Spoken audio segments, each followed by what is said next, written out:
Tengo el honor de conocer a Angélica hace muchísimos años. Yo creo que ambas nos sorprenderíamos de saber que hace más o menos ya 19 años estamos colaborando y conociéndonos. Tuve el honor de conocerla en Inex Moda cuando ella llevaba la sección cultural del periódico El Espectador y yo era la directora internacional y de competitividad de Inex Moda. Ella era persona recurrente en las ferias y sabía que en ella había una inquietud y unas preguntas distintas, una manera distinta de aproximarse al mundo de la moda con una enorme curiosidad, con un acervo, digamos, intelectual y de reflexión muy profundo. Tanto es así que fue la primera moderadora que invitamos a un espacio que creamos en ese momento llamado el Café de la Moda, que tenía una pregunta profunda y era cómo generar unas preguntas, unas reflexiones, unas conversaciones distintas alrededor del sistema de la moda y justamente ese café de la moda fue sobre arte y moda. Así que ya entenderán ustedes por qué esta mujer es la invitada ideal. Luego ha tenido un recorrido hermoso por medios de comunicación tan relevantes a nivel internacional como Univisión, como Telemundo, El País de España, mutantes. Así que, Angélica Gallón, Angie querida, buenos días. Venimos todas y todos a aprender. Yo la primera de ti, un honor tenerte. Muchas gracias por estar con nosotros. Hola Pabli, Conrado, hola a todas y todos. Para mí también es un súper gusto, un placer estar aquí. Em, Estoy desde México, pero muy feliz de seguir tejiendo, creando conexiones con Colombia y con sus distritos creativos, ¿no? Yo misma hago parte de ese engranaje, ¿no? Así que me hace muy feliz poder como seguir construyendo juntos, ¿no? Construyendo país, incluso cuando no vives ahí en Colombia. Nada, sí, quiero contarles un poquito de dónde vengo para que empecemos con la presentación. Efectivamente, como dice Pauli, yo he tenido un camino en el periodismo cultural, siempre con una idea de engranar lo cultural a otras narrativas, ¿no? Como que siempre me ponían como periodista de moda y periodista cultural un poco al margen en las redacciones, como, "Meh, esta niña que habla de vestidos y que habla de cuadros".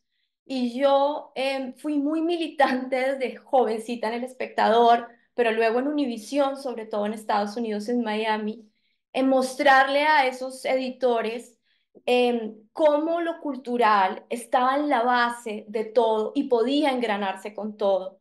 Y por ejemplo, en El Espectador abrieron un espacio de moda cuando la moda no se cubría en El Espectador, porque yo empecé a generar unas intersecciones muy inesperadas con la política, con el mundo cultural, con el mundo económico, ¿no? Entonces era como, esto que parecía una cosa marginal, podía dialogar con cosas relevantes. Me pasó en Univisión, una vez más, me trajeron como la editora de moda, me llevaron de Colombia para Miami y yo rápidamente me di cuenta en Univisión que había una misionalidad cuando tienes que hablar de inmigrantes que muchas veces pasan ilegalmente la frontera. Ya como yo no voy a hablar de tacones y de lo que está in y está out, yo voy a mostrar cómo, por ejemplo, los vestidos de ciertos políticos se acercan a ciertos públicos hispanos, en fin. Y logré que desde las redacciones, que pueden ser como un resumen de un mundo cultural,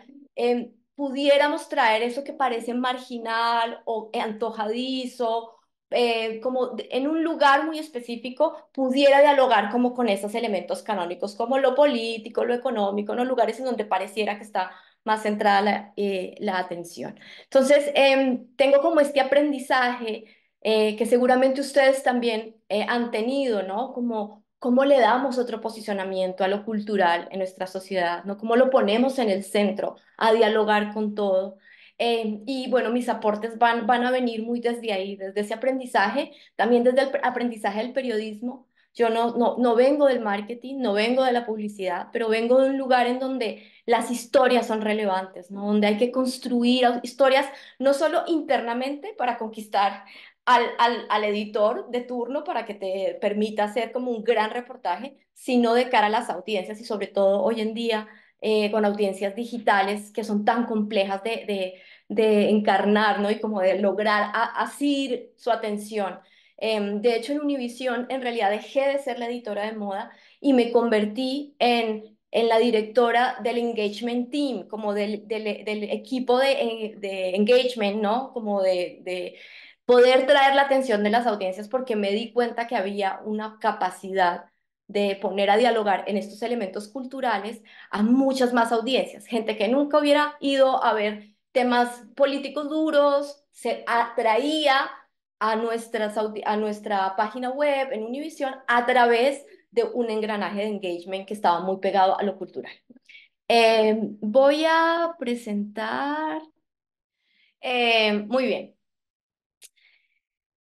Eh, entonces, nada, antes de empezar esta charla, justo quiero eh, como entregarles algunas ideas que como interlocutora del mundo cultural, tanto como periodista, pero también como editora, he ido como construyendo en mi carrera. La- Este es un concepto que me gusta mucho y que me parece muy útil entregárselo a la gente con la que trabajo. Es un concepto que yo encontré tempranamente en mi vida, lo encontré en la universidad, es un concepto que yo traigo de la filosofía de Félix Guattari y Gilles Deleuze, de Mil Besetas. Estos dos filósofos me aportaron como una visión, justamente, como les digo, que me permitió sacudirme de ese lugar como empotrado en donde me ponían por ser una periodista apasionada por el vestido y por los fenómenos culturales detrás del vestido, ¿no? El agenciamiento eh, tiene una cosa muy bonita, es que como concepto permite entender los fenómenos sociales menos en virtud de sus definiciones y más en virtud de sus relaciones. Ya les voy a explicar. Normalmente, ustedes y yo nos acercamos a nuestros productos o a las cosas que hacemos, a nuestras creaciones, muy desde lo que lo define. Y el agenciamiento nos dice, piensen menos las cosas en virtud de lo que lo define y piénsenlo más en virtud de las relaciones que construye. Les voy a poner un ejemplo aquí con la abejita que tengo en la imagen. La ciencia se ha especializado en definir a este insecto como un insecto picador, himenóptero, volador, en fin, ¿no? Lo define en virtud de lo que la ciencia dice que es su definición. Pues el agenciamiento nos dice, no hay abeja si no hay viento, no hay abeja si no hay polen, no hay abeja si no hay flor. ¿Por qué estamos definiendo a la abeja solo en virtud de sí misma, cuando la abeja debería definirse en virtud de las relaciones con elementos heterogéneos que la rodean y la definen? Y aquí hay algo bien interesante porque piensen en la abeja como esa cosa que ustedes hacen y ustedes crean. Muchas veces estamos demasiado concentrados en eso cuando en realidad eso que estamos haciendo dialoga con heterogéneos, con elementos diferentes que no tienen nada que ver con sí mismo y que permiten construirlo y definirlo, ¿no? Entonces, el agenciamiento es, como les digo, una manera de dislocar la percepción de ciertas cosas y pensarla menos en virtud de lo que lo define y más en virtud de sus relaciones. Esta es la definición que ellos hacen, que Félix Guattari y Gilles Deleuze hacen, ¿no? Es un conjunto de elementos heterogéneos que crean cercanías y vecindades. La mejor manera de entenderlo es como una máquina. Es cómo hago que lo mío, que eso parece que a veces es muy específico, cuando soy el director de un festival de cine y estoy hablando de ciertas películas para hacer el ciclo de cine LGBT, eso que es tan específico, ¿cómo lo pongo a dialogar con otras cosas? ¿Cómo lo pongo a dialogar con la política de diversidad que se está haciendo en otra alcaldía o en Bogotá, ¿no? ¿Cómo lo pongo a dialogar con elementos heterogéneos para que cree un engranaje y una máquina y así mi producto o mi creación no solo se define en virtud de lo que es, sino en virtud de todos los procesos que existen detrás?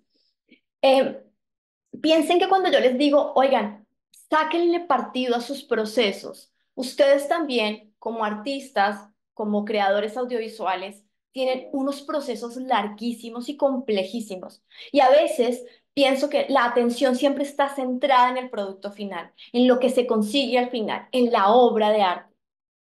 ¿Cuántos procesos hubo detrás? Los procesos importan. Nos importan, por ejemplo, a los periodistas, nos importa a los medios, les importan a las audiencias. Entonces, cuando yo los invito a dislocar la mirada es, lo que yo hago no solo es eso, es entregable por el que he trabajado, es también los procesos, las vecindades, las relaciones que eso por lo que trabajo crea. Y piensen que eso no solo es un dislocamiento de mirada, es un dislocamiento narrativo.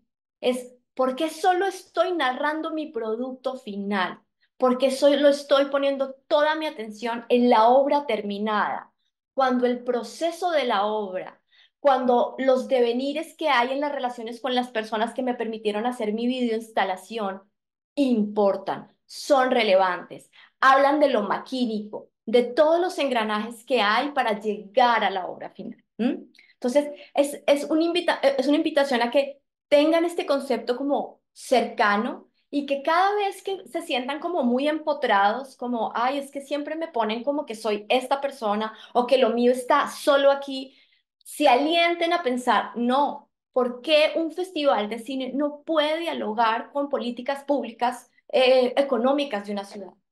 ¿Por qué mi obra de arte no puede dialogar con movimientos de activismo de protección de los territorios? ¿Por qué? Porque no veo todas las posibilidades de engranar eso mío con un universo más amplio y heterogéneo. Entonces, aquí, como les digo, más que pensar en aquí lo puse product center, pero sé que muchos son artistas y que se sentirían muy ofendidos de que les llame producto, pero pensemos en la cosa terminada, ¿no? Menos enfocarnos, que es una cosa que nos ha entrenado mucho el capitalismo, como lo que hay que conseguir es el logro, es el objetivo. Menos contar solo ese objetivo, solo esa obra, solo ese producto terminado y concentrarnos más en otras cosas, por ejemplo, en la gente o, por ejemplo, en las causas. El agenciamiento a mí me ha permitido develar cómo las narrativas más apetecibles y las que se vuelven más virales, por ejemplo, hablando de audiencias digitales y en tanto más redituables, son las narrativas que están centradas en la gente, menos en las cosas y más en la gente, en lo que le pasa a la gente, en la transformación que le ocurrió a la gente, en lo que le pasa a la gente cuando recibe la cosa, el producto, la obra, ¿no? Entonces, esta idea de engranaje, de lo maquínico, de lo maquinario, me puede permitir como creador, como director de un festival, como artista, pensar no solo en mi obra, sino en la gente, en cómo es recibida mi obra o quién trabajó conmigo para mi obra, ¿no? Pensar menos en el producto, más en las personas y yo le agrego siempre a esto pensar en las causas.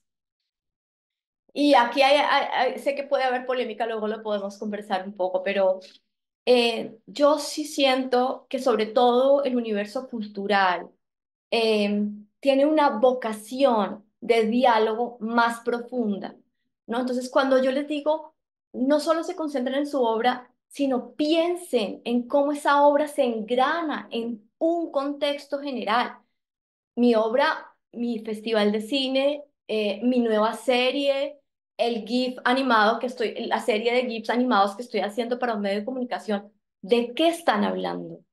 Y yo por eso les digo que tratemos de pensar si hay algunas causas, algunas como militancias ocultas o no tan visibles detrás de su trabajo. Acá les pongo algunas: género, salud mental, masculinidades, ancestralidad. Posiblemente muchos me digan, no, a mí no me interesa, yo quiero hacer entretenimiento puro o no, yo no me quiero meter en temas políticos, a mí las causas no me interesan. Pero si estoy segura, si nos ponemos a conversar en un one-to-one profundo, desentrañaríamos un montón de elementos sociales, porque ustedes y yo no estamos por fuera del engranaje social, así como la moda nunca está por fuera, o sea, el vestido no existe en el vacío, sino que lo componen un montón de elementos heterogéneos. Asimismo, sus historias, sus obras, sus festivales hacen parte de un engranaje. Entonces, yo les pido que en un ejercicio de conversación, si no tienen un interlocutor externo, internamente se pregunten, ¿Qué le pasa a las personas con nuestros productos o con nuestras obras? ¿Qué le pasa? ¿Qué causas están en la esencia? ¿Qué causas estamos abrazando? ¿No? ¿Qué elementos narrativos transversales de lo social hoy en día se pueden ver en mi obra? Mi obra no está por fuera de un engranaje sociocultural. Mi obra no tendría sentido igual si la pongo en el siglo XIX en Francia, así está ubicada en Medellín, Antioquia, en el 2024. ¿De qué está hablando mi obra? ¿Cómo conecto con esas narrativas más profundas, más esenciales, que hoy en día, chicos y chicas, son cada vez más eh, fundamentales para poder construir estrategias narrativas y estrategias de comunicación? Yo hoy en día soy editora de un suplemento de sostenibilidad y cultura en el diario El País en España. Em, y es muy impresionante cómo justo con el trabajo con Pauli y con Conrado, trabajando con un montón de creadores que jamás se habían planteado que quizás sus propios negocios y sus propios emprendimientos tenían una historia que contar. En una interlocución nos hemos ido dando cuenta que sí tienen historias que contar y que esas historias, si se pichan bien, si se hace un buen engranaje discursivo, pueden ser un elemento narrativo importante para ustedes, ¿no? Para no solo centrarse en esa obra terminada, sino para decirle al mundo, mi obra habla de algo más grande, habla de algo más esencial. Y al hablar de algo más esencial, abro más universos comunicativos para expandir. Entonces, esta es una invitación que les hago, ¿no? O sea, la primera, la del agenciamiento, dislocar la mirada, pensar lo maquínico, pensar en vecindades, en elementos heterogéneos. Segundo, dejar de pensar tanto en el producto, pensar más en las personas y pensar más en qué narrativas grandes puedo abrazar desde mi quehacer como creador o desde mi dirección o desde mi ser artista. Esta es una tercera. Dialoguen creativamente con las coyunturas. Muchas veces las marcas o los emprendimientos culturales como que me dicen, es tan difícil llegar a la prensa no cubre cultura, no le interesa. Y es como, no, el diálogo tenemos que entablarlo desde otro lado. ¿Qué le interesa a los medios de comunicación? ¿Qué les interesa a las redes sociales? Las coyunturas, lo que está pasando en el día a día. ¿Puedo dialogar yo con lo que está pasando? Hazle saber a tu audiencia, hazle saber a tu grupo de gente que te sigue, hazle saber a esa persona que quiere adquirir una obra de arte tuya que hay cosas que te importan. El medio ambiente, lo ancestral, el género, la belleza, la decolonización de la belleza. Hay tantas formas de pensar en dialogar con la coyuntura, pero les pido que hagan un ejercicio. Ojalá en este tallercito tengamos un tiempo de poder pensar cómo puedo poner a dialogar lo que yo hago o ese proyecto en el que estoy trabajando, esa obra que estoy terminando con lo coyuntural. Incluso si quieren evitar entrar en temas políticos, las audiencias cada vez quieren más marcas y creadores que crean y piensen en algo, ¿no? O sea, esto hace 20 años era una cosa absolutamente baneada, imposible de pensar, la neutralidad, una cosa de nadie se mete, nadie opina, todo está neutro. Hoy la neutralidad no sirve, porque la neutralidad es castigada, es como, no puedes no decir algo. ¿Dónde te paras? ¿Desde dónde me estás contando las cosas? ¿Con quiénes construiste esta película? ¿No? O sea, como les digo, ya no solo es el producto, ya no solo es la obra, es todos los procesos detrás, ¿no? Si hay un tema noticioso en tu campo de producción y se alinea con tu propósito, úsenlo. Cada vez más las audiencias están buscando puntos de vista con los que conectar. Entonces, si ustedes están en el marco de un festival de cine que quieren crear unos ciclos para hablar de movilizaciones sociales, ¿cómo no voy a poder dialogar con ciertas coyunturas que estén en el panorama general? No, o sea, ¿cómo busco de forma sutil, sin perder mi misionalidad y mis creencias y mis saberes formales, dialogar con un mundo que me circunda? Yo no puedo seguir pensando mi obra, mi producto, mi marca al margen de la sociedad. Está engranado, entramado, hilado con lo que pasa. Y la forma de conectar hoy en día, desde mi expertise con las grandes audiencias, con audiencias masivas, con gente que queremos que vaya a ver nuestra película, pasa por develarles que es que no solo van a ver una película, es que van a entender algo de sí mismos, es que vamos a conectar con eso que les importa, ¿no? El consumidor es cada vez más activista, es un consumidor cada vez más comprometido con unas cosas y con otras. En el mundo de la moda ha habido un viraje muy importante desde dónde me paro para consumir vestido. Ya no solo es importante que el vestido me guste, es cuánta agua se gastó en este vestido, quién me lo está vendiendo, a cuánta gente le han pagado. Esa misma lógica es una lógica que se puede extrapolar a muchas formas de consumo, ¿no? Entonces, es muy importante que los universos creativos no se sustraigan de esta idea, ¿no? Porque muchas veces, claro, los que están trabajando con productos físicos, con hacer materia, pues cada vez tienen que enfrentarse más a, digamos, matizar sus narrativas y sus procesos de cara, por ejemplo, a temas de urgencia ambiental. Pero es muy importante que los universos culturales también sepan que pueden entablar diálogos con lo social que los atraviesa. Y ustedes dirán, no, pero es que aquí vino Angélica a hablarnos de una cosa que a mí no me gusta nada, yo no quiero hablar de género, a mí no me interesa el medio ambiente, yo no me quiero meter por ahí. Bueno, hay muchas otras posibilidades. Vamos a una muy propia del mundo audiovisual. Aprovechen, por ejemplo, que Euroamérica ya no es el centro de la producción del contenido, ni el centro del consumo mediático. ¿Cuántos de ustedes pasan los sábados y los viernes viendo series de la India, de Turquía, en alemán, en Brasil? O sea, qué maravilla que vivimos un tiempo que nos ha permitido descentrar la mirada del consumo, descentrar las narrativas del consumo audiovisual, que siempre puso a las personas blancas del norte global en el centro del consumo. Si ustedes no encuentran otras causas con las que conectar, aquí hay una preciosa y es: yo estoy narrando desde el sur global. Yo soy un curador de un festival local.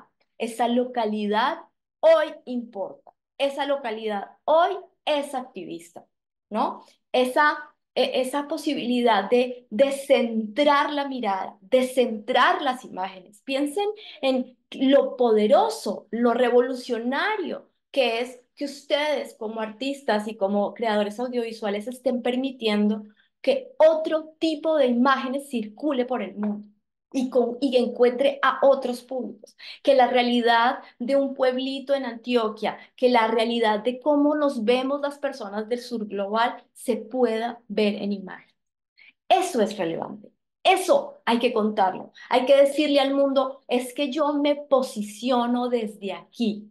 Ese posicionamiento, ese descentramiento de lo canónico del norte global, del Euroamérica, es ya una batalla que uno puede abrazar y acoger, ¿no? Es de entrada una posibilidad de decir, bueno, yo no me quiero meter con temas políticos, a mí no me interesa el género, a mí no me interesa el medio ambiente, las masculinidades tampoco, lo ancestral tampoco. Bueno, que sí me interesa que la imagen se construye desde otro lugar. Y aquí les pongo este cuadrito que me pareció muy pertinente. Es de enero y marzo del 2023 este análisis, pero miren cómo las plataformas empiezan a incluir contenidos latinoamericanos en sus parrillas. Ser latinoamericano hoy en día importa. Y ustedes no pueden seguir narrándose solo como, ah, no, es que yo hago cosas. No, no, es que lo que yo hago desde Jericó importa, porque esa localidad descentra, le hace contrapeso a lo canónico, le hace contrapeso a lo que siempre vi, le hace contrapeso a las formas curatoriales del norte global y dice, el sur global también se piensa, también se narra y se narra en imágenes, en formas curatoriales, en obras, ¿no? Entonces, posicionen su mirada, cuéntenle al mundo desde dónde se narra, ¿no? Incluso en Colombia misma, no me narro, no soy solo Colombia, la localidad importa sacarle provecho a ese descentramiento que hoy las plataformas, por ejemplo, de streaming, sé que no todos ponen productos en plataformas de streaming, pero es un buen indicador. Si lo están haciendo Netflix, si lo está haciendo HBO, lo están haciendo los museos, lo están haciendo los medios, ¿no? O sea,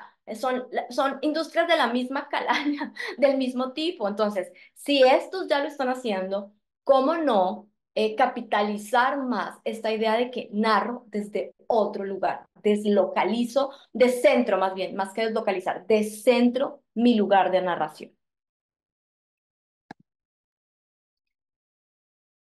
Lo que les digo, quería traerles este ejemplo que es fantástico. Yo vengo del mundo de la moda, por eso muchas de mis referencias vienen de ahí. In the Park es una agencia de modelos mexicana. ¿Qué dijo? El mundo de la moda, igual que el mundo de los streamings, igual que muchas otras industrias, está empezando a ver otras formas, a desear otras maneras, a anhelar otras formas de la belleza. ¿Y qué dijo? Pues voy a armar una agencia que permita mostrarle al mundo que es que la belleza del sur global o de México en específico, pues es de otro tipo y tiene otras maneras múltiples, diversas, variadas, ¿no? Yo no quiero decir que yo vivo en México y hay muchos mexicanos que lucen como, o sea, en su diversidad, ¿no? En su complejidad. Necesitamos más imaginería local que le muestre al mundo quiénes somos. Ustedes como creadores de contenido, ustedes como creadores de imágenes, de obras de arte, de realizadores de video, tienen una responsabilidad esencial, que es llenar el mundo con otro tipo de imágenes. Entonces, si esto de las causas no resuena, creo que por aquí pueden resonar. Mis personajes son de otro tipo, mis historias son de otro tipo, la música que se oye es de otro tipo. Entonces, ¿cómo posiciono esta mirada? Y sobre todo, esto no me parece menor, esto que les pongo acá no me parece menor. ¿Recuerdan ustedes cuando estábamos todos más jóvenes, supongo? Yo, y teníamos que hacer presentaciones y entonces uno iba a stock y en stock toda la gente era blanca y toda la gente era como con una camisa, o sea, era como una gente canónica, como si el mundo fuera esa versión de las imágenes, ¿no? Pues ustedes como creadores de imágenes, como narradores de historias, tienen el poder de decirle al mundo, hay otras imágenes, hay gente que se ve de otra forma, hay gente que come de otra manera, hay gente que baila de otra manera, poner a circular las imágenes, narrar el mundo latinoamericano, narrar el mundo local colombiano, importa, le importa a las audiencias. Eso que parece natural debería ser un elemento fundamental para decirle al mundo, mire, yo es que me narro desde aquí.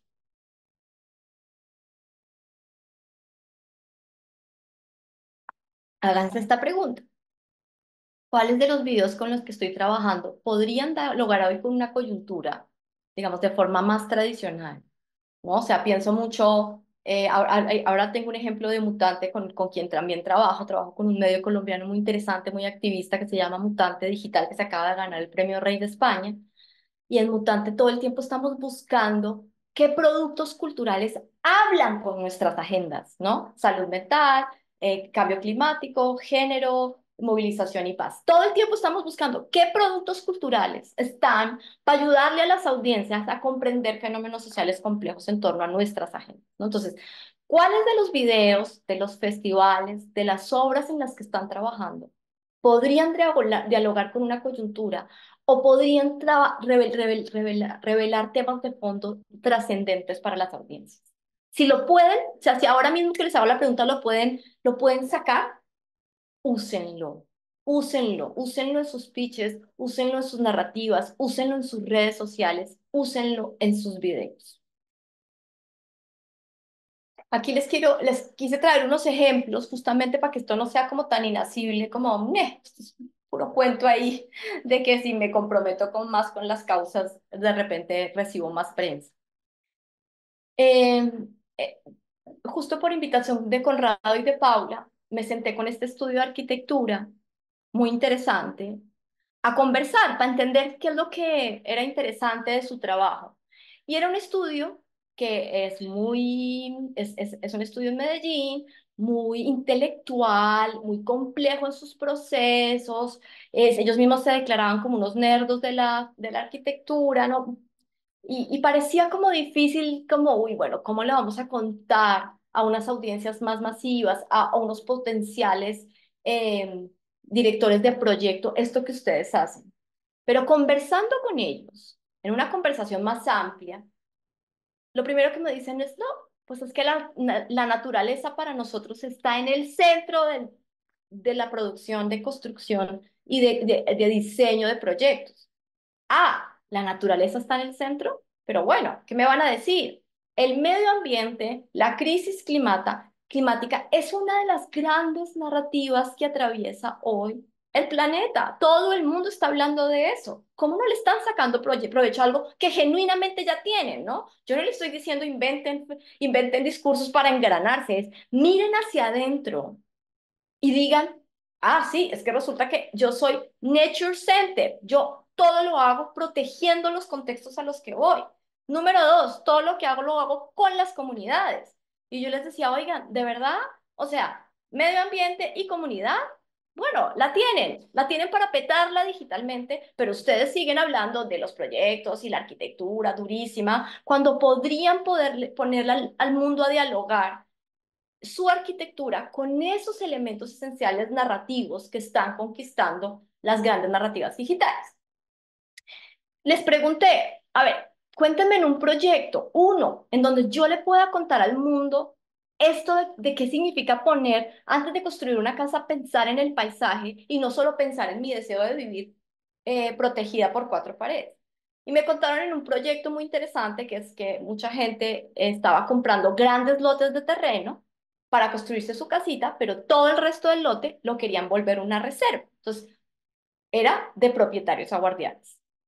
Esa historia, en una conversación con un estudio que, les digo, se narraba desde la sofisticación y la intelectualidad, terminó en el diario El País en un suplemento de sostenibilidad, ¿no? O sea, como ustedes están haciendo algo que importa. Ustedes no solo se están narrando a sí mismos como miren qué intelectuales y nuestros procesos, están creando vínculos narrativos con lo que a la gente le importa.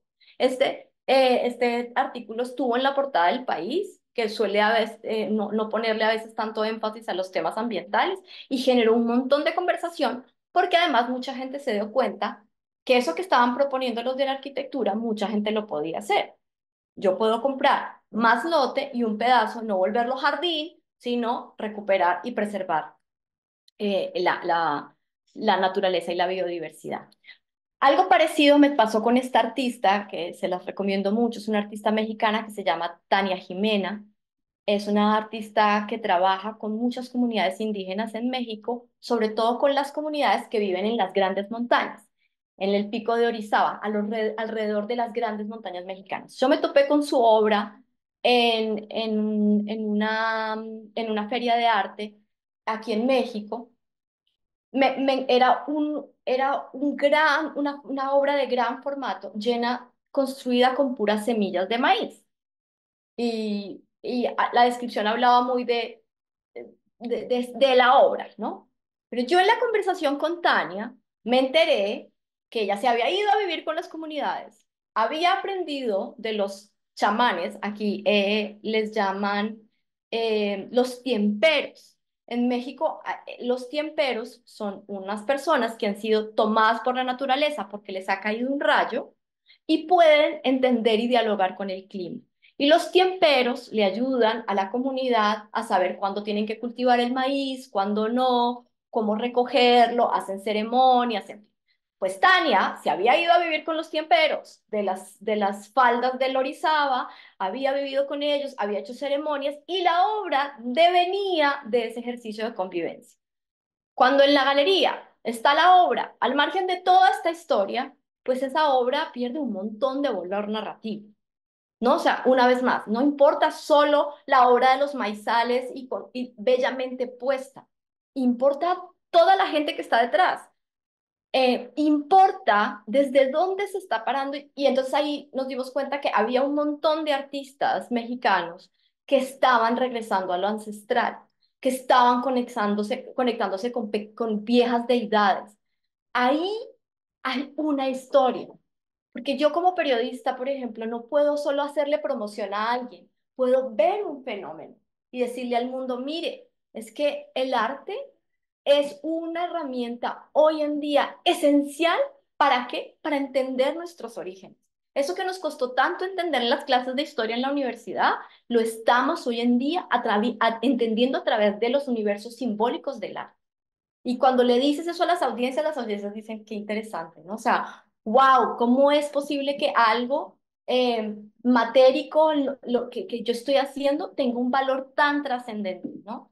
Entonces, esto es para mostrarles que eso de que les hablo que parece inacible, de conéctense no solo con su obra y su producto, conéctense con las personas, conéctense con los grandes engranajes sociales, hablen con heterogéneos y además adopten narrativas, digan desde dónde, importa, importa y permite que esté, digamos, que esto pueda circular de otras formas, que sus historias puedan también impactar a otra gente, ¿no? Porque a veces, no sé si les pasa, yo creo a muchos artistas y seguramente a muchos realizadores también, yo, por ejemplo, me sentía muy como solo puedo impactar al público que le gusta la moda, pero es que resulta que el vestido nos atraviesa a todos. ¿Por qué solo estoy impactando a públicos que les interesa la moda cuando podría hablar con las mujeres, no sé, tejedoras? Porque el vestido nos atraviesa a todos. Entonces yo quiero que ustedes también, en su pulsión de hacer que sus obras trasciendan, que sus festivales sean visitados, que sus piezas sean puestas en diferentes plataformas, pueden invocar este posicionamiento de yo quiero afectar a muchos públicos y quiero que mucha gente se vincule desde lugares muy disímiles con mi obra y con mi producto. Les puse este ejemplo que me parece muy interesante. Estos son un par de videos. Este es un sitio enfocado en nuevas masculinidades que capitalizó muy bien todo el tema de la Copa América para posicionar su causa a través del video. Videos muy sencillos, seguramente aquí muchos me dirían, Dios mío, lo que yo podría hacer con esto, pero lo que es interesante es que esto ya se está haciendo, la gente está usando narrativas audiovisuales sencillas para posicionar miradas sobre el mundo. O sea, no miro el fútbol desde el fútbol, miro el fútbol desde cómo es ser hombre hoy en día, ¿no? Miro el fútbol desde, no puedo jugar como Ronaldo, como Messi o como Cristiano Ronaldo, pero sí puedo llorar como ellos, ¿no? O qué pasa cuando estoy muerto de ira. O sea, hay miles de posibilidades de pensar cuáles son las causas que yo estoy incluyendo en mis ejercicios creativos. Como les digo, esto no es nada nuevo, esto ya lo vienen haciendo las marcas. A las marcas las miramos con más sospecha cuando lo hicieron, pero los creadores y a los creativos yo siento que tenemos más licencia porque tenemos como un propósito más genuino, ¿no? Que es hacer transformaciones sociales, cambio de narrativas, cambio de mindset. Pero esto ya lo vienen haciendo las marcas. O sea, esto que les estoy diciendo de abracen sus narrativas, sus puntos de vista, sus localidades, ya lo vienen haciendo las marcas. Y lo vienen haciendo con mucho éxito marcas que hoy en día todos respetamos y reconocemos. Siempre pongo el ejemplo de Patagonia, además porque pues es una de esas empresas que recientemente vendieron y todas las ganancias como que las repartieron para temas ambientales, que digamos desde muy temprano habló del intercambio, no sé, como que el intercambio, pero no vas a vender ropa si la gente intercambia. Sí, es que yo no solo quiero vender ropa, es que yo lo que quiero es que mi ropa dialogue con el mundo y la gente pueda explorarlo y trabajar con él y vivirlo en viaje, pero además que lo respete y que lo cuide, ¿no? Entonces, cuando sus diálogos son genuinos y cuando sus causas están claras, sus productos, sus obras pueden dialogar de mejor forma con esos contextos, ¿no? Y pueden usar eso para contárselo al mundo, que es que eso es algo que además siento que, por ejemplo, Tania Jimena, que les nombraba ahorita, la artista mexicana, uno va al Instagram y dices, muy chévere, me muestras tu obra puesta, pero ¿dónde está la narrativa? Hay que construir más narrativa, hay que usar más video. En fin, úsenlo. Miren que las marcas lo usan y les funciona. y quizás a veces ni son tan genuinas. Ustedes que de verdad trabajaron con la comunidad, que de verdad se metieron en el territorio, que de verdad están armando un cambio cultural porque abren un espacio de encuentro en su... ¿Cómo no lo van a contar? ¿Cómo no van a contar la trascendencia de eso que están haciendo en términos sociales?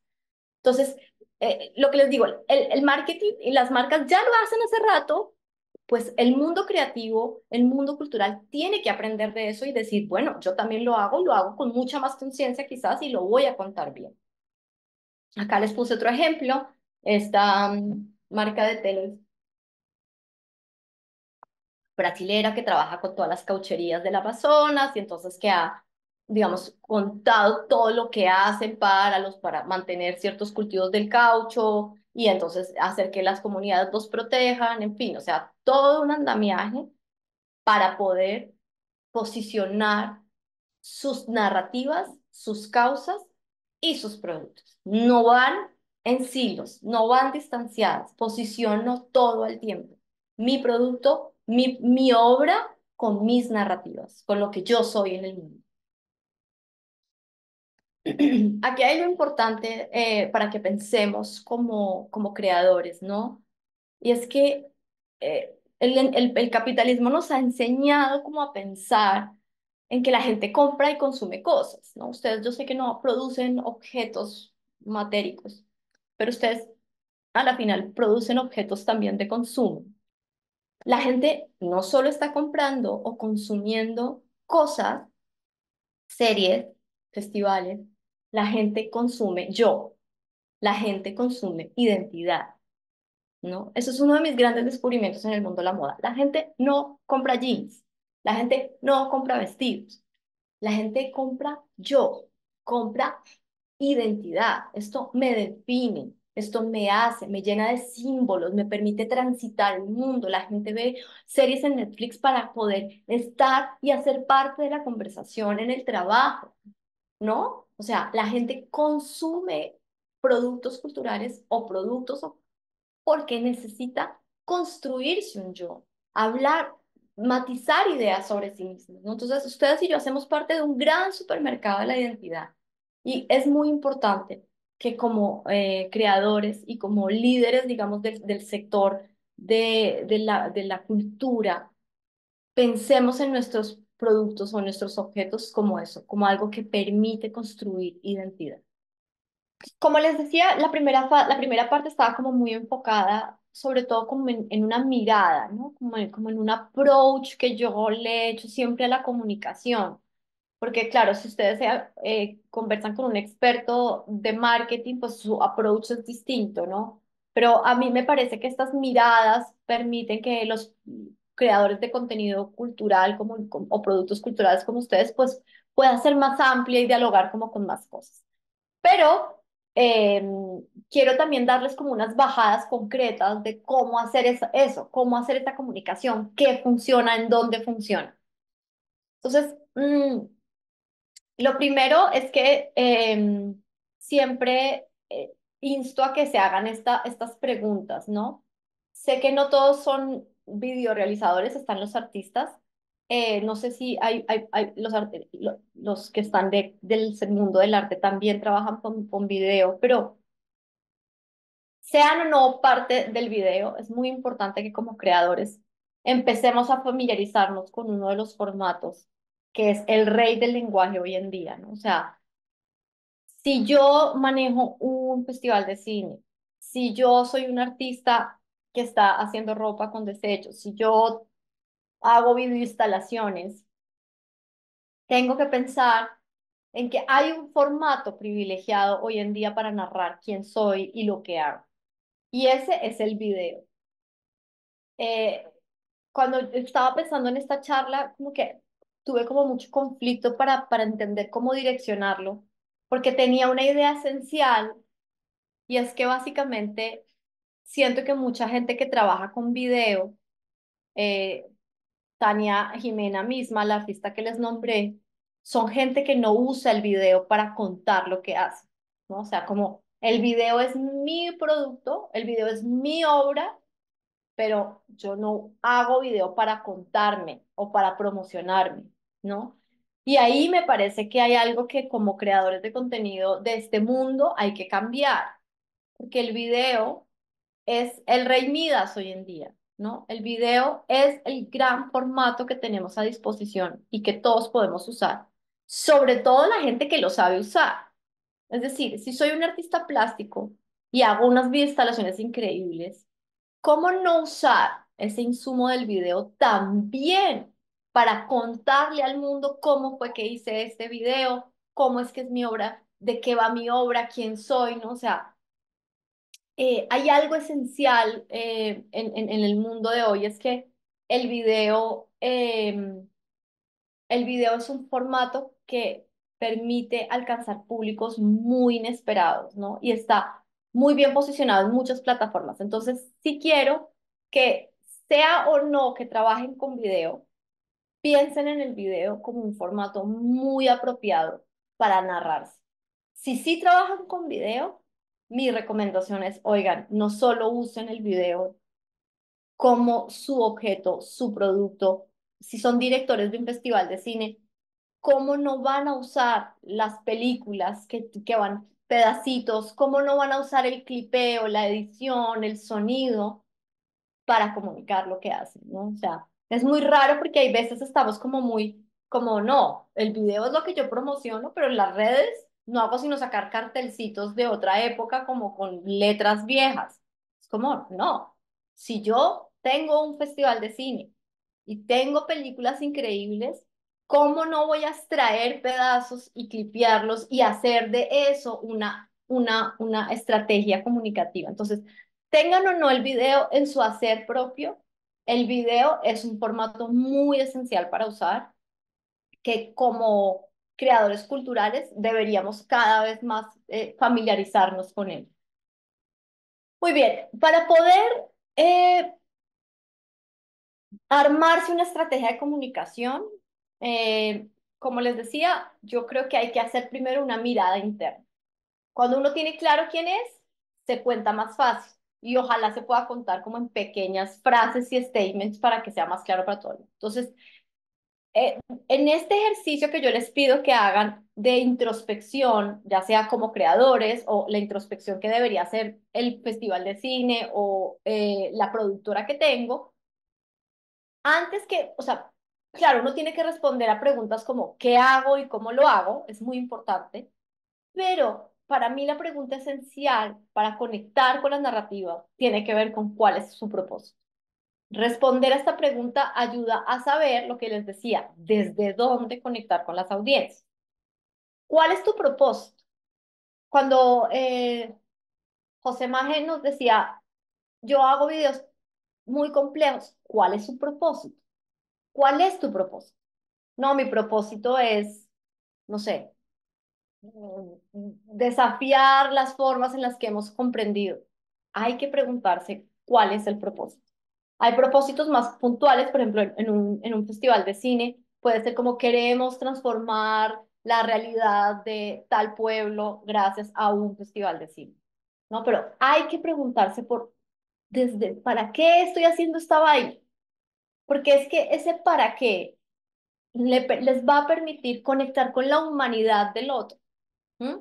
Y la comunicación busca eso, como conectar con la humanidad del otro. Entonces, está muy bueno que digan qué hacen y está muy bueno que digan cómo lo hacen, ¿no? O sea, yo soy un artista que trabaja solo con videoinstalación, soy un artista que trabaja con grandes conceptos, o sea, está. Pero necesito que en un ejercicio de pensar cómo me narro mejor, se pregunten cuál es su propósito, qué es lo que esperan, qué es lo que buscan con esencialmente con su trabajo. Esa pregunta les va a ayudar a conectar no solo con las audiencias, sino con los medios de comunicación, ¿no? Y aquí es donde yo les decía que constantemente me he encontrado con la posibilidad de que artistas del cine independiente dialoguen con medios de comunicación independientes y que logren encontrar una nueva forma de publicidad que hace más sentido porque es publicidad con contenido, ¿no? O sea, básicamente es la posibilidad de que estas, por ejemplo, esta directora de cine no solo hizo una película, ¿no? No solo hizo una película independiente en Medellín, Esta directora de cine hizo una película que está enfocada en hablar sobre un tema muy polémico, que es las clases medias, la clase baja, también tiene un deseo. La clase media y la clase baja también disfruta de su cuerpo, tiene unas prácticas sexuales, también es erótica. Así nos hayan hecho pensar que el erotismo y lo deseable solo pasa por unas clases sociales. Entonces, cuando ella tiene un propósito tan claro, cuando ella dice, mi propósito con esta película es poner esta conversación sobre la mesa, la conversación para contar esa película no solo es, la película está protagonizada por no sé quiéncita y se circulará por los festivales de no sé qué, no, esa película está generando una conversación más amplia como la que devino en este artículo que saca un quote de lo que le ha dicho la directora. Medellín, en lugar de ser una ciudad erótica, termina siendo una ciudad completamente machista y permite que 2.500 personas se vinculen, quieran ir a ver una película que quizás de otra manera no se hubieran interesado en ver. Entonces, al preguntarse por los propósitos, es más fácil develar una agenda para los medios y es también más fácil conectar con audiencias específicas, ¿no? Eh, Porque películas hay miles, ofertas audiovisuales hay miles de festivales de cine ocurriendo en un pueblito o en otro. Su propósito, esa agenda que los mueve y los motiva, es lo que les va a permitir conectar con la gente que finalmente vaya. ¿M? Entonces, esa pregunta por el propósito no debería ser una pregunta existencial y por fuera del marco de lo que hacen.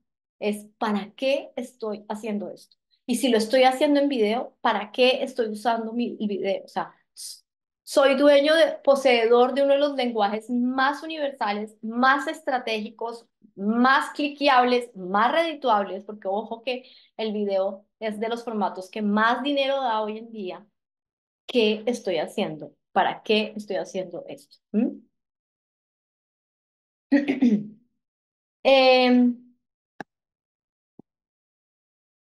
¿Cómo me hago relevante? Claro, esto es algo que es complejo porque, como lo decía Natalia bellamente, estamos en un contexto en donde el mercado realmente, lo que se compra y lo que se vende es atención, ¿no? Entonces, ustedes como creadores de contenido no van a competir solamente con otros festivales de cine, no van a competir con otros realizadores audiovisuales, no van a competir solo con otros artistas. Ustedes van a competir por, con todo el mundo que está en redes sociales y que está en el engranaje cultural por la atención de las personas. Ustedes y yo estamos buscando tener la atención de la gente. Ese es el gran bien material hoy en día. En realidad es un bien inmaterial, pero es el gran bien, ¿no? Todos compramos y vendemos atención, ¿no? O sea, lo que logran los algoritmos al dejarlos pegados es que la atención es redituable. Mientras más tiempo Angélica pase viendo el feed de Instagram, más posibilidades tengo de ponerles anuncios, nada. Entonces, los algoritmos no están haciendo dinero con los ads, están haciendo dinero realmente es con nuestro tiempo, con nuestra atención. Entonces, ustedes cuando se tienen que enfrentar a un universo comunicativo, no solo van a tener que pensar en sus segmentos específicos, como a ver cómo lo está haciendo otra productora, a ver cómo lo está haciendo este festival o esta librería, a ver cómo lo está haciendo este artista. Ustedes van a tener que pensar en todo el ecosistema digital y en todo el ecosistema de información que circula hoy en día. Entonces, por eso yo siempre les hago esta solicitud. ¿Cómo consigo la atención de la gente? La atención de la gente se consigue a partir de cosas muy específicas. Em, la gente pasa más tiempo en redes porque consume más video.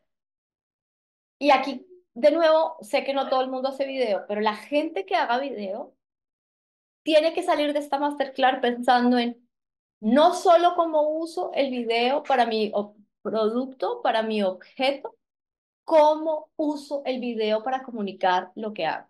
Aprovechen sus lenguajes propios. Si el lenguaje propio que ustedes tienen como creadores es la escritura o es la fotografía, tienen que usar los lenguajes propios que ya usan para hacer arte, que ya usan en sus producciones para hacerse su propia promoción. Y en caso de que sean directores de festivales y así, insisto, ¿con qué trabajan ustedes esencialmente? Con películas. Tienen video en sus manos. ¿Cómo lo están empaquetando? ¿Cómo están usando ese formato que es esencial para tener la atención de la gente para contarse ustedes mismos? Miren este dato, el panorama actual de Internet, el video domina el 70% de la participación del consumo. 70%. Eso quiere decir que yo les puedo decir, oigan, sí, podemos hacer articulitos como los que teníamos acá de mutante. Ay, Dios, lo perdí.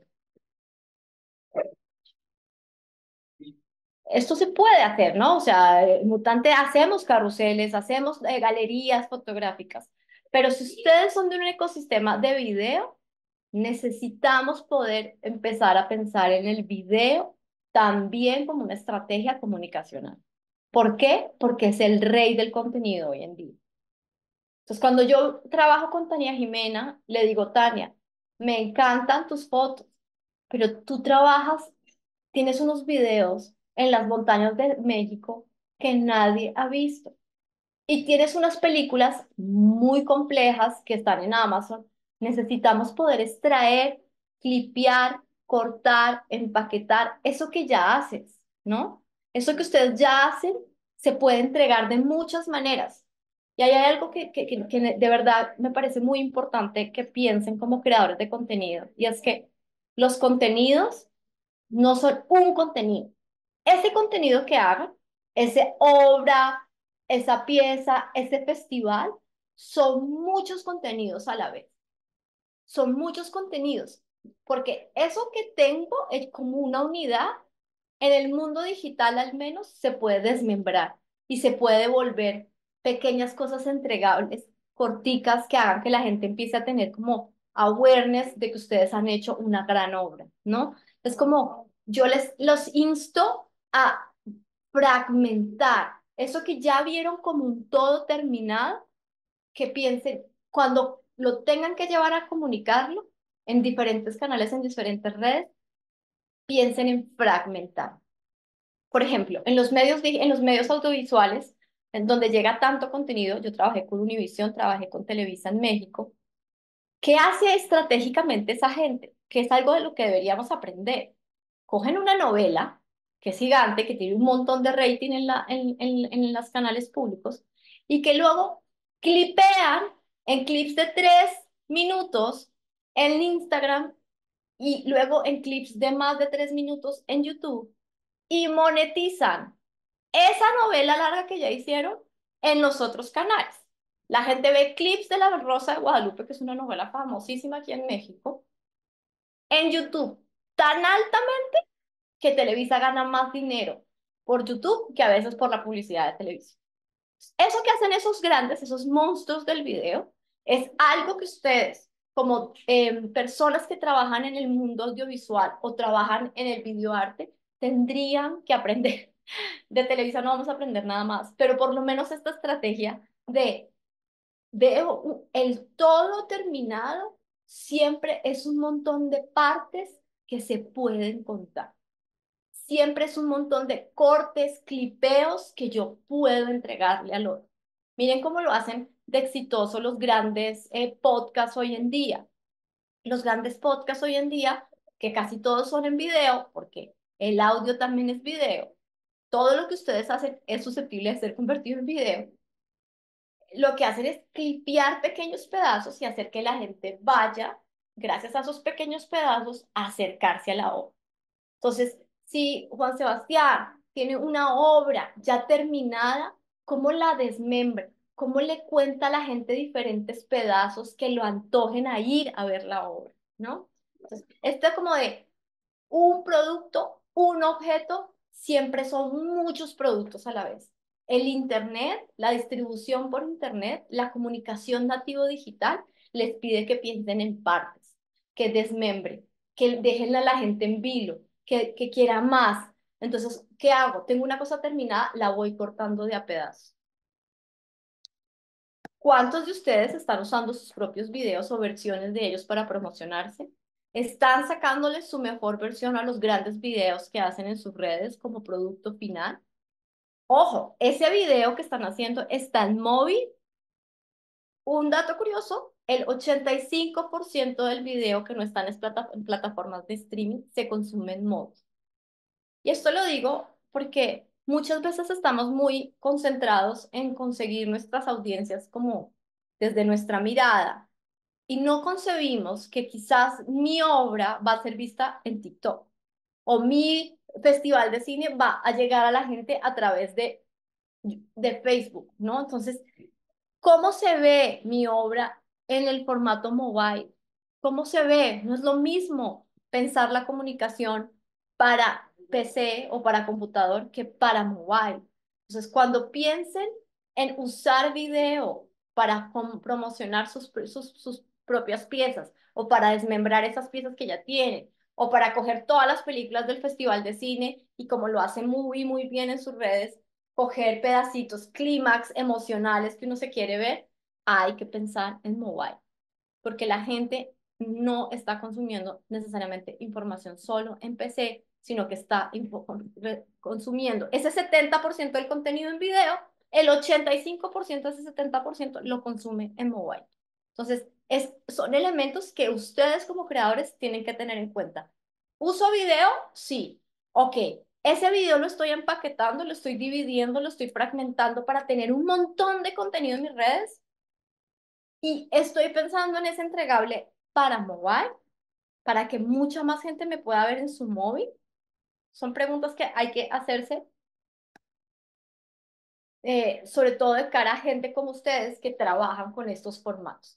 Acá está, empaqueta tu contenido. Así le conocemos nosotros en el mundo digital, ¿no? Esta es la estrategia de la que les hablaba de Televisa.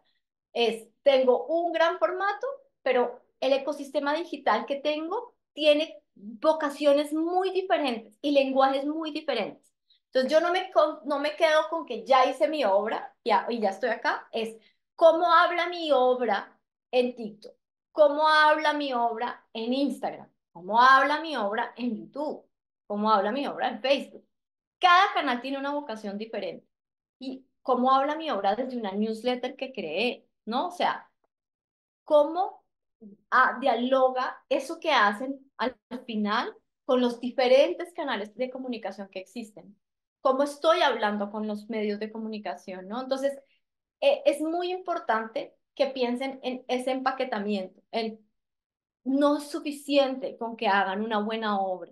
No es suficiente. Necesitan concebirle una estrategia de comunicación a esa obra, ¿no? Y esa estrategia de comunicación pasa por empaquetar el contenido. Miren esto tan interesante acá. Me encontré con mi hermano es el vicepresidente de video de Condé Nast aquí en México, de la casa matriz de Vogue. Es el vicepresidente de video y él me estaba haciendo unas reflexiones muy interesantes porque él me decía, vea cómo YouTube, que la gente la concibe solo como una mera red social, es en realidad un lugar que compite para ver televisión o para ver series casi como Netflix. Y esto ustedes pueden decir, bueno, yo no tengo nada que ver con esto, nunca va a estar en Netflix con mi obra, pero esto les sirve para pensar a YouTube como un canal muy importante de distribución de sus piezas. O sea, la gente ve contenido largo y de calidad en YouTube. Es quizás la red social en donde una película independiente, un videoarte, una videoinstalación tuvieran más posibilidades de distribuirse que en otras. Entonces, es muy importante que dejemos de ver a YouTube como una mera red social y que podamos empezar a ver que YouTube, que no necesita y no tiene los mismos gendarmes de selección que Netflix, podría ser un canal muy interesante para distribuir mi contenido. ¿Cómo? Ahí es donde tienen que empezar a contar todo el storytelling, cuál es mi propósito, qué cosas me inspiran, de qué va mi historia, ¿no? Pero lo que sí es que me parece interesante que vean a un canal al que tienen acceso ya mismo al que no le tienen que pichar nada. Es un canal donde podrían estar ya distribuyendo su contenido, sobre todo el contenido long form, ¿no? O sea, los contenidos más largos y más complejos tienen un lugar nativo que es YouTube. Y digamos que ahí hay otro proceso muy interesante que podremos ver luego de cómo organizar el contenido para que YouTube lo priorice. Pero quiero que se vayan con esta idea. Sus propósitos, sus causas, sus miradas pueden encontrar aliados en canales menos, o sea, sé que todo el mundo piensa en un YouTube, pero claro, no se piensa YouTube como un lugar privilegiado, por ejemplo, para distribuir video alternativo, ¿no? O sea, o video más, o video instalación, o sea, y des en cuenta que es un lugar que se está concibiendo casi como una televisión. Tengo a la mano una cosa que es como la televisión. ¿Qué haría si pudiera acceder yo a la televisión? ¿No? Entonces, es muy importante que ustedes empiecen a dialogar como con estas otras vocaciones de las redes sociales y que como creadores de contenido dejen de verlas solo como un lugar de entertainment y las empiecen a ver como ¿para qué sirve esta red social? ¿Qué gente hay acá? ¿Cuál se afina mejor con mis necesidades? Yo quiero largos consumos, quiero consumos cortos y que la gente vaya a mi página y la vea.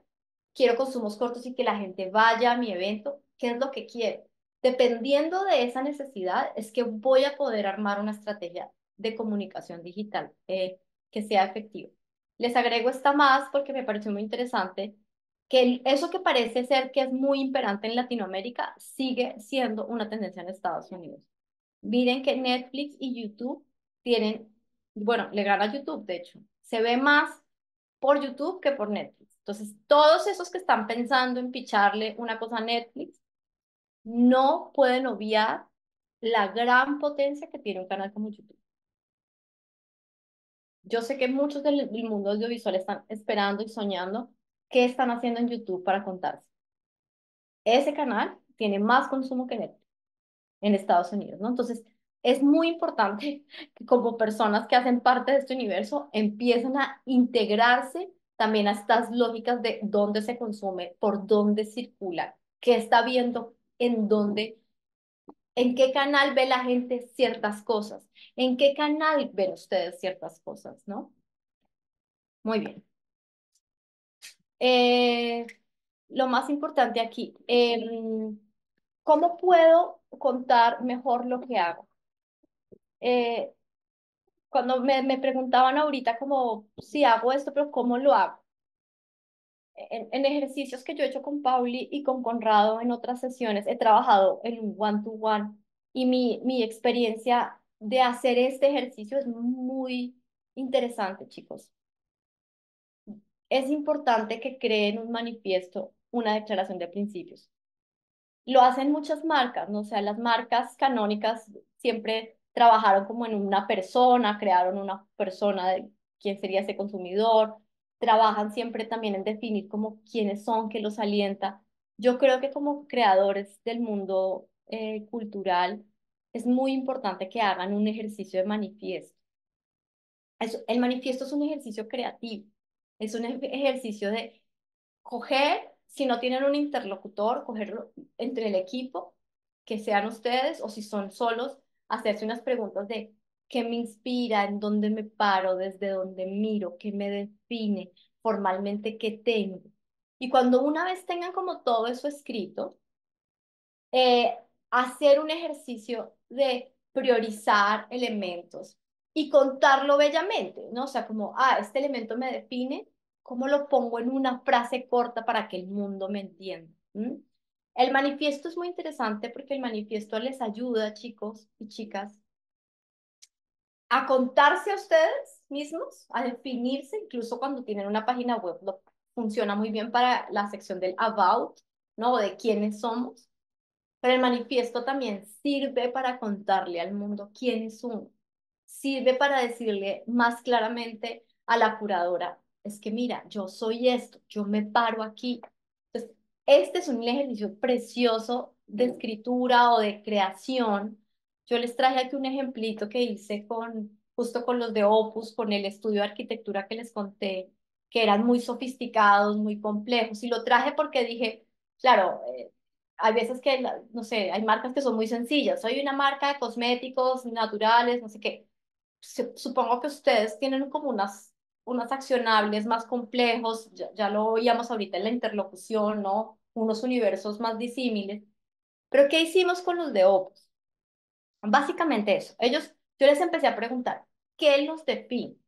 Y ellos empezaron a dar ideas sueltas en un Google Doc. O sea, lo pueden hacer en equipo, ¿no? En un Google Doc así, ideas sueltas que iban diciendo, no, no, lo mío está por acá, lo mío es por acá. ¿Qué fuimos encontrando? Que habían unos pilares, ¿no? Que hay unos elementos que dices, es que para mí es un innegociable hablar sí o sí de la naturaleza. ¿Cuáles son los innegociables de Juan José, de Paula? ¿Cuáles son los innegociables de Juan Sebastián? O sea, ¿qué pilares lo definen? ¿En dónde se para él siempre el momento de construir su obra? ¿No? Entonces, cuando en ese Google Doc, así, arrojamos un montón de frases, nos dimos cuenta que se podía crear tres categorías, ¿no? O sea, y entonces dijimos, este estudio diseña con la naturaleza, piensa en un diseño participativo, porque resulta que tenían todo un ejercicio con la comunidad y tienen una co-creación técnica que era una cosa complejísima y era que co-creaban con el cliente, ¿no? Entonces, abran un documento de Google. Háganse preguntas de qué los define, qué los inspira, desde dónde lo hacen. Piensen en esa primera parte que yo les dije, ¿no? Esa primera parte de cuáles son mis narrativas, cuáles son mis activismos, en qué creo, pero piensen también en lo formal, en lo matérico, cómo se ve mi imagen, cuáles son mis recursos, qué tipo de modelos uso, qué tipo de actores uso, qué tipo de luz uso, ¿no? O sea, y cuando arrojen como esas descripciones, miren si pueden ir haciendo grupos para que puedan como definir como, y por ejemplo en ese ejercicio que yo le proponía a Natalia de soy profesora, pero soy artista, pero soy diseñadora, quizás cuando ella ponga en frases pueda decir, es que yo realmente lo que tengo son tres pilares. Veo el tiempo desde el diseño, veo el tiempo desde la educación y veo el tiempo desde el arte, ¿no? Y entonces, ¿qué empieza a hacer uno? Empieza a coger todas esas frasecitas y como a embellecerlas, ¿no? A ponerlas cortas y embellecerlas. Quise ponerles este porque me pareció muy bonito. Diseño con la naturaleza. En nuestro centro está el paisaje como aproximación al diseño. Es un statement, es una declaración de principios. En mi centro está el paisaje como aproximación al diseño. Entendemos los contextos. Miren qué bonito. Yo como arquitecto no solo estoy pensando en la casa, estoy pensando en los contextos. Interpretamos los lugares, potenciamos relaciones con la naturaleza, diseñamos espacios para la vida. O sea, esto era una marejada de frases, unas narrativas larguísimas que era como, creo que no nos vas a entender lo que hacemos. ¿Cómo convierto esa marejada de definiciones que arrojé en ese Google Docs en categorías? Y luego, ¿cómo en cada categoría busco hacer frases cortas que son un statement, que son un punto de vista, que dicen, mire, yo me paro desde acá, mi estudio de arquitectura pone el paisaje en el centro como aproximación del diseño.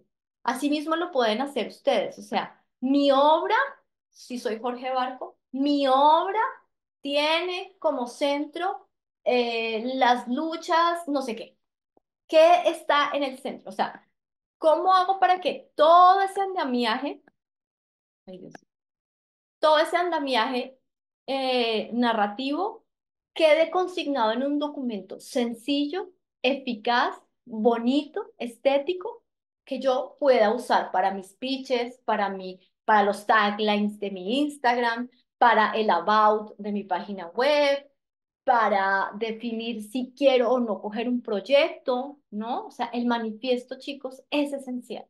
Es esencial porque les va a decir, a ver, si yo me estoy definiendo como que para mí escuchar y observar son la base de mis procesos, y alguien me dice, oiga, yo necesito que arrase con este pueblo para que vaya y construya un centro comercial, pues ustedes tienen que decir, no, es que yo no puedo hacer esto, porque es que mis principios me dicen que yo escucho y observo, yo hablo con los contextos. Entonces, es muy importante que como que esa declaración de principios la hagan primero ustedes y luego esa declaración de principio, como yo les dije en toda la primera parte, va a ser una estrategia muy eficaz para aprovechar y atraer como publicidad gratuita, si quieren, ¿no? O sea, free press, medios de comunicación, curadores, o sea, y es eso, es este manifiesto el que ustedes van a volver líneas narrativas. Miren qué interesante. Se sientan, hacen el ejercicio.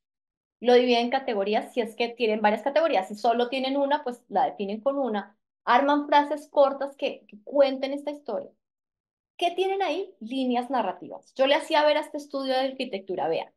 Para Instagram, todo esto de que entiendo los contextos es una línea narrativa. O sea, cuando usted vaya a un pueblo, se siente a hablar con la comunidad le cuente, usted hace un mini video, usted hace un GIF animado, usted hace algo para que le cuente al mundo que usted trabaja con los contextos.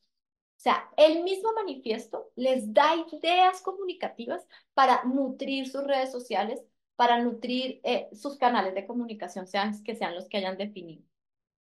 Entonces, porque me pasa mucho, chicos, cuando me topo con marcas es como, no he podido conseguir un community, o cuando me encuentro con famosos, como, no, no tengo un community, no me da tiempo, estoy concentrado en mi obra. Y es como, no tienes que conseguir un community. Puedes usar tu obra, empaquetarla, partirla, y puedes reportar tus procesos. Recuerden que en Internet todo es contenido. Todo es contenido, chicos. Entonces, este ejercicio de manifiesto les permite además descubrir líneas narrativas, como, me doy cuenta que para mí la luz es súper importante. En mi ejercicio como creador artista, la luz es súper importante. ¿Por qué no estoy haciendo más reflexiones sobre la luz en mis redes? ¿Por qué no le muestro a la gente la diferencia entre esto y esto? Porque esto ya es parte de mí, yo ya cuido la luz, es mi objeto por poner un ejemplo, ¿no? Es mi objeto de embellecer, es con lo que yo trabajo. Pues, ¿por qué no están usando esas reflexiones para comunicarle a la gente lo que hace, ¿no? Entonces, hacer un ejercicio de manifiesto pasa también por develar potenciales líneas narrativas en sus redes sociales. Como, yo me puedo concentrar en habilitar ciertas cosas en mis redes a partir de este descubrimiento de manifiesto. Esta es mi segunda recomendación después de hacer ese manifiesto. Tengan claras sus fortalezas formales, hagan eco de ellas en sus comunicaciones, en su portafolio y en sus redes. Yo tengo otra premisa, así como les conté la primera del agenciamiento, tengo otra premisa que es la materia importa. Las materias dicen cosas, ¿no? Nosotros en el mundo en el que vivimos estamos muy entrenados para no pensar en la materialidad de las cosas, para no conectarnos con las formas ni con los procesos. ¿Cuáles son sus fortalezas? Pasa por pensar en sus materias. ¿Con qué materiales trabaja? ¿Qué es lo que hace en sus videoinstalaciones que no hace otro? ¿O qué es lo que hacen con la greda o con el carboncillo que no hace otro? Sus fortalezas formales dicen cosas. Los materiales con los que trabajan dicen cosas. Si soy si soy un festival de cine, ¿cómo es mi curaduría? ¿Cuál es la materia de mi curaduría? No, nosotros solo curamos obras independientes que vengan del sur global. Esa materia dice cosas, ¿no? Entonces yo no solo me enfoco en mi foco, en mis maneras de ver el mundo, también le cuento a la gente qué uso para hacer eso. Mis materiales son 100% material reciclado, que es desperdicio textil, que hemos recogido de los basureros de la ciudad. Eso es importantísimo, es importantísimo. O sea, eso tiene que estar en la esencia de la comunicación de su marca. Entonces, así como les pido que piensen en grandes narrativas en las que inscribirse y ciertos propósitos que abrazar, también les pido vuelquen su mirada a su propia materialidad. ¿Con qué trabajan? ¿Qué naturaleza tienen lo que trabajan? Soy el mejor sonidista. Muy bien, necesitamos sacarle partido a eso. Tengo los videos con el mejor sonido. ¿Cómo le estás comunicando al mundo que eso es tu valor? ¿No? Entonces, Además de mirar estos grandes propósitos, les pido que hagan un vuelco a mirarse a sí mismos y a mirar con qué materias trabajan y cuál es la naturaleza de esa materia y se lo cuenten. Me pasa mucho con las marcas de moda, chicos. Tienen marcas de moda que están hechas a mano por artesanas y la gente nunca lo cuenta. Cuentan que es una marca de joyería de lujo. Es como, pero ¿cómo? Tu materia son hilos tejidos de oro por mujeres. Necesito que me cuentes esa materia. Esa materia dice cosas y dice cosas relevantísimas, ¿no? Entonces, hay que pensar en sus fortalezas formales.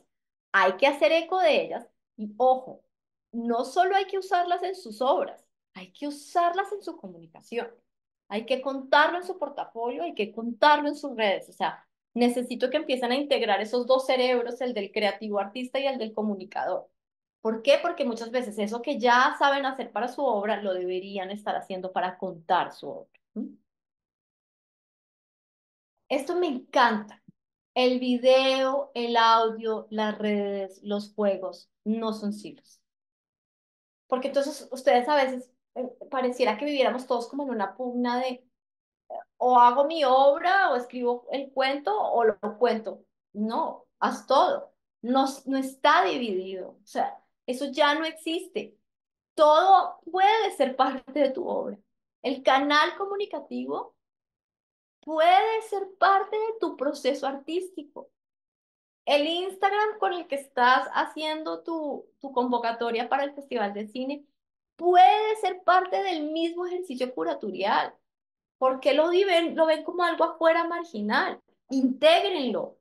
No son silos, no está dividido. Por eso les puse la fotico del hongo. Están interconectados.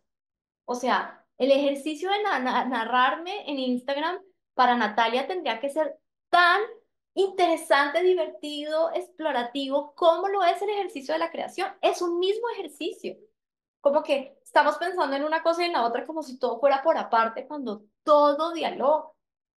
Y por eso también les puse cosas como los juegos, porque mucha gente que trabaja en video podría estar haciendo juegos.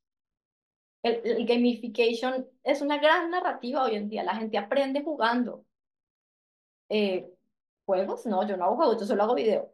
Bueno, o sea, hay un montón de posibilidades de bajada de lo que hacen que no debería ser vista como una cosa que está por allá, sino que ustedes podrían decir, en mi universo, la narración, la obra, yo mismo, mi ropa, todo está engranado. No son silos, es como más bien los micelos del hongo, están interconectados. Conecta todo tu ecosistema y muestra toda la versatilidad de tu narrativa. Dejen de ver sus ecosistemas desarticulados, desentrañados, porque ese es el gran problema. No tengo tiempo de tener un Instagram, pero es que el Instagram puede ser tu obra. ¿Cómo? El Instagram puede ser parte de tu ejercicio. Cuando estás haciendo esto, puedes tomarle fotos y saber que de ahí vas a contar esto. O este pedacito lo voy a cortar. O sea, es que no deja de ser parte de tu ejercicio.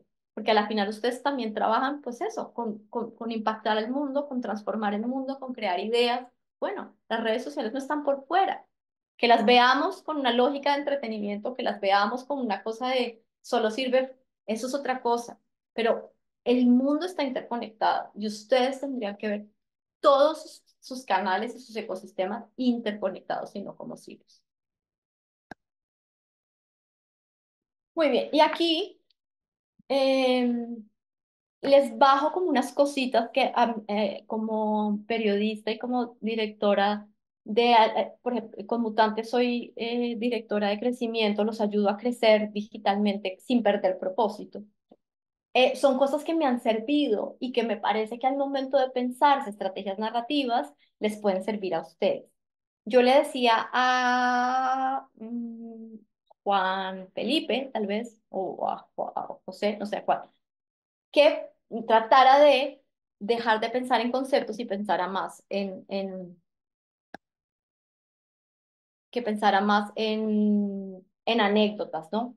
Entonces, quiero que se anoten estas ideas, o sea, ya hicieron un manifiesto, crearon unos pilares, definieron unas frasecitas, tienen clarísimos sus potencias formales, las pueden contar con claridad, saben que sus potencias formales les dan una potencia narrativa. Entienden que todo su universo es un ecosistema, que no hay silos, que no están divididos, que son un gran universo narrativo que puede contar todo. ¿Cómo cojo toda esta narrativa y la pongo en redes? Pues así.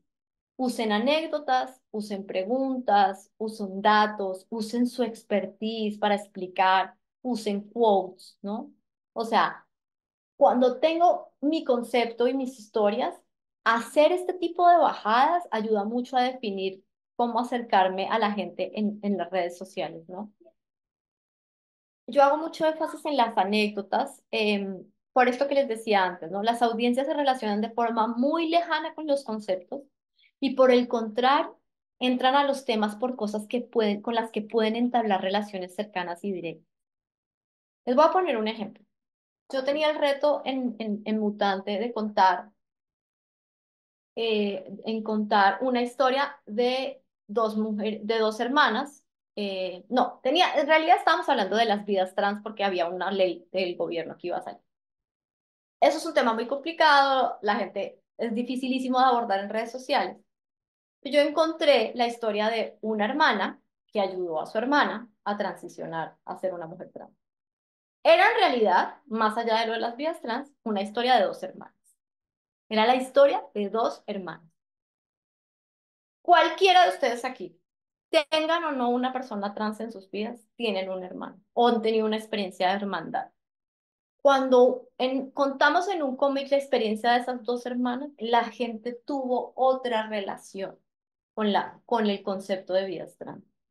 Porque la gente bajó algo que estaba aquí a su experiencia, a su humanidad. Se podía relacionar, tenía un referente de, ah, sí, yo sé que es tener un hermano en problemas, yo sé que es tener un amigo cercano en problemas, yo sé que es no poder hablar con mis papás por un miedo.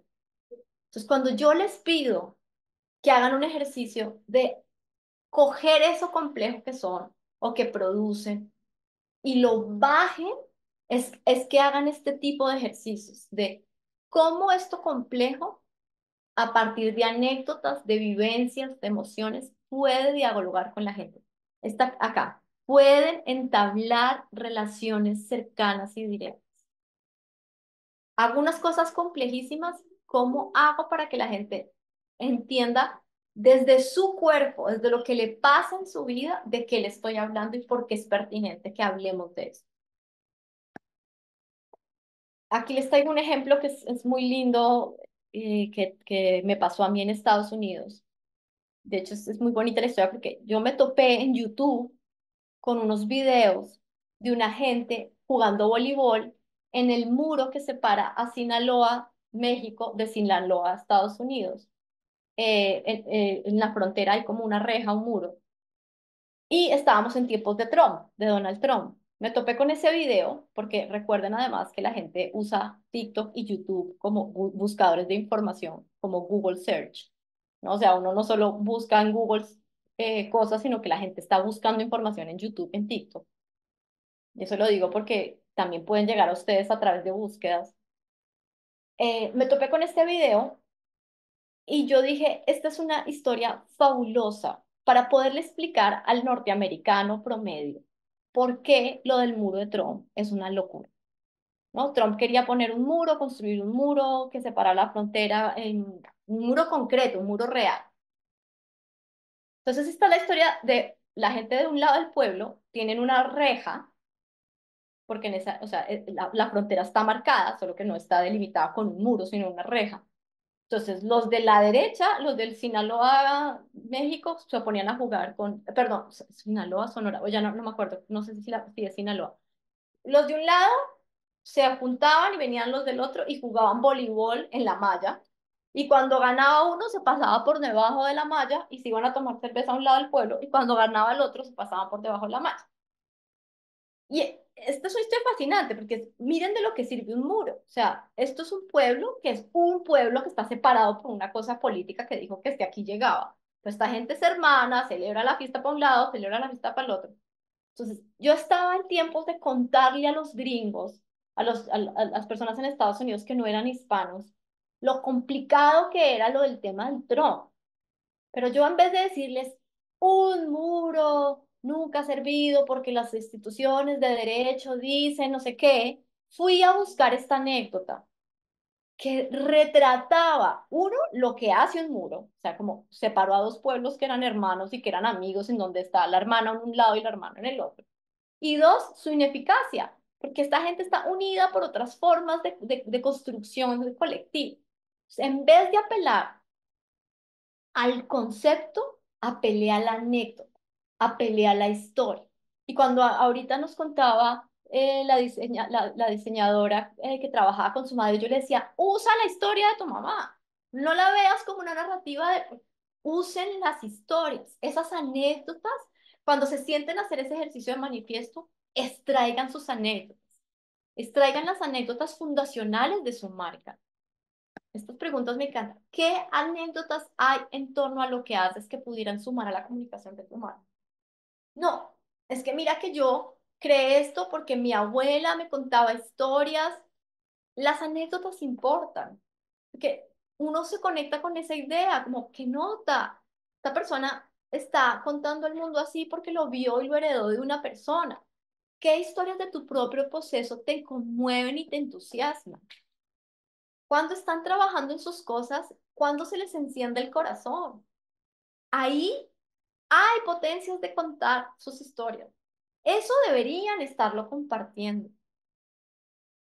Si a ustedes les entusiasma, le pueden entusiasmar a otros.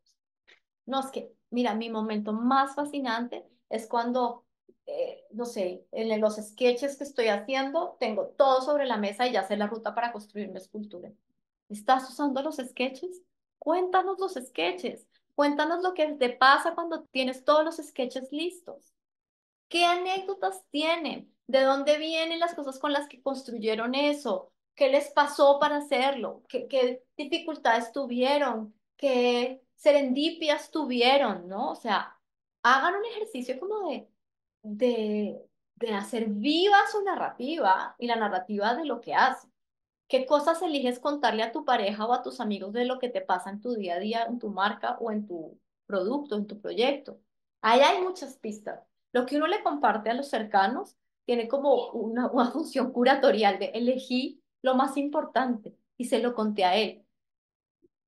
Tal vez en esto que le cuento a él podría haber una cosa que yo pudiera compartir en mi Instagram o podría ser una línea narrativa constante que hiciera porque sé que cada vez que termino mi línea de sketches están divinos y se los quiero compartir a la gente.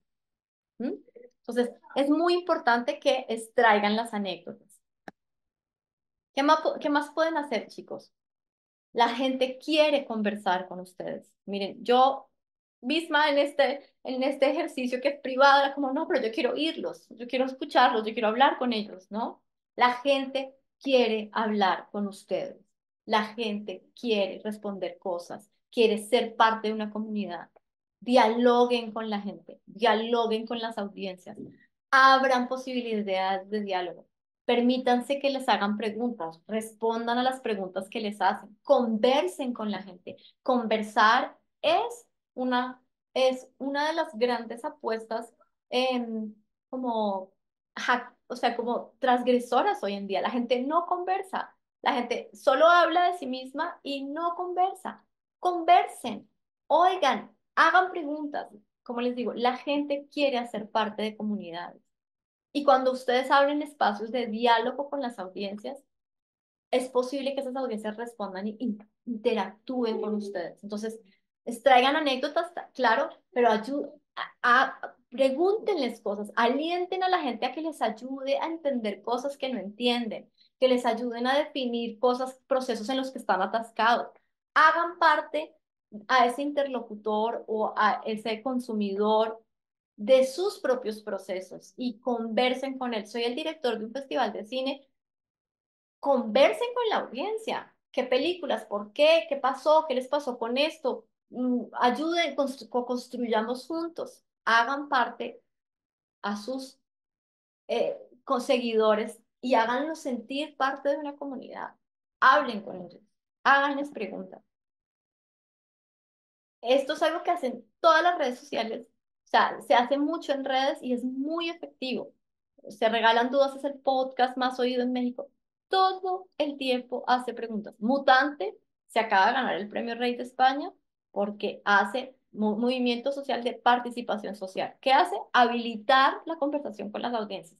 Ustedes son sensibles, tienen productos interesantes, conversen con las audiencias. Digo, esto que les estoy poniendo no es algo que tienen que hacer todos, todo, pero sí les puede dar ideas de qué pueden hacer al momento de pensar sus estrategias narrativas. ¿Qué preguntas están recibiendo en sus audiencias en las redes sociales? ¿Estoy dando contenido que resuelva dudas? ¿Les puedo dar herramientas? ¿Puedo compartir un saber? Cuando tienen dudas, ¿cuántas veces atienden a esa pulsión y expresan públicamente esa duda? ¿Qué preguntas podrían hacerles a quienes les siguen para avivar la conversación? Tercera apuesta, los datos. Quizás este no es necesariamente el público más datístico con el que yo haya estado, pero siempre tenemos datos, siempre tenemos como cosas curiosas, ¿no? O sea, ya sea de las materias, de pronto yo que sé, Natalia puede decir, oigan, ¿sabían que que la moda es la segunda industria más contaminante del mundo después de la automotriz? No, wow, qué buen dato, gracias. No, o sea, ¿con qué datos cuentan que puedan hacerle ver a la gente en dónde se están parando, cuáles son sus ideas, qué es lo que están contando? Los datos son muy importantes porque pasa lo mismo que con las anécdotas. La gente recuerda, ¿m? La gente recuerda los datos, se los graba. Entonces permiten entrar de forma más sencilla que la gente llegue a ciertas cosas. Eh, esta cuenta lo hace muy bien. Eh, Miren que aquí lo hicieron con un medidor de audiencias de la estatura de los personajes.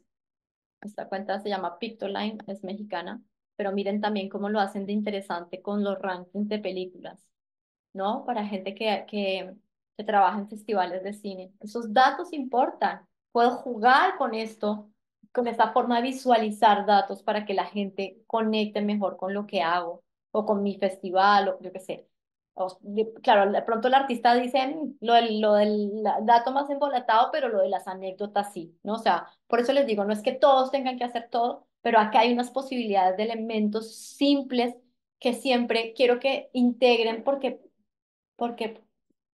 siento que mi función es decirles, oigan, no necesitan un gran andamiaje comunicacional y tener un community manager y tener un PR para poder hacer esto. Ya lo pueden hacer, lo pueden extraer de sus propias narrativas. En ese ejercicio de manifiesto, extraigan las anécdotas, cuéntense los datos que saben. Cuando yo hablo con gente que tiene hoteles o que tiene, todo el tiempo tienen un montón de datos. No, es que mira, que la fuente corre no sé cuánto porcentaje del año. Cuéntame eso es fantástico, eso da información, pero además me da cuenta de tu interés, de tu cuidado, o sea, cuenten cosas a través de datos. Explíquenle cosas a la gente. Ya les he dicho que si pueden usar el video, úsenlo. El video explainer, bueno, ya, o sea, la petaron, no necesitan ningún PR, ningún comunicador. Si tienen posibilidades de explicarle al mundo cosas porque ustedes la saben, usen esa oportunidad. Los explainers son un gran formato de crecimiento digital. Entonces, usen las redes y los videos para explicar cosas que ustedes saben, para explicar cosas que ustedes ya entendieron de sus propios procesos, de los materiales con los que trabajan, del secado, de cómo curar, de cómo contactar a gente imposible en el cine y traerla a Jericó. No sé, ¿no? O sea, cuéntenle a la gente, explíquenle a la gente abstráiganlo y ármenlo un proceso y cuéntenle a la gente cómo lo hicieron. Los explainers son muy eficaces, chicos, muy eficaces. O sea, yo en Mutante me he puesto la tarea de hacer video explainers porque la petan. O sea, y además todos desde nuestro expertise les podíamos explicar algo a alguien, porque todos tenemos unas formas de entender el mundo y tenemos unos ciertos expertices. Entonces, piensen en que pueden explicarle cosas a los otros y trabajar de cara a eso. Y finalmente, usen frases. Es algo muy sencillo. Todos tenemos frases, o sea, la frase de la directora del documental, la frase del personaje en la película, la frase de un libro que saqué y me inspiró. Las frases son valiosas. La gente comparte frases. La gente, este es uno de los formatos más shareables que tiene el Internet.